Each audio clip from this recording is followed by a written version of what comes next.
জাহালাত দিয়ে সমাজটা ভর্তি হয়ে গেছে।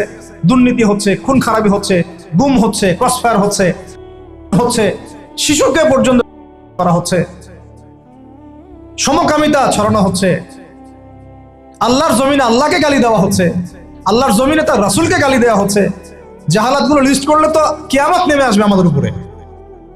জাহালাতগুলো লিস্ট করলে আর যদি একটা একটা করে ধরে আল্লাহ পাক শাস্তি দেওয়া শুরু করেন, তাহলে কিয়ামত নেমে আসবে আজকে বাংলাদেশের মাটিতে। এগুলো দূর করতে হলে তো আমাকে জানতে হবে কোনটা জাহালাত, এর সমাধান কি। এর সমাধানগুলো বের করার জন্য আমাদের পথ পদ্ধতি কি হওয়া উচিত, পদক্ষেপ কি হওয়া উচিত, এই ফিকিরটা আমাদের মধ্যে আসা উচিত।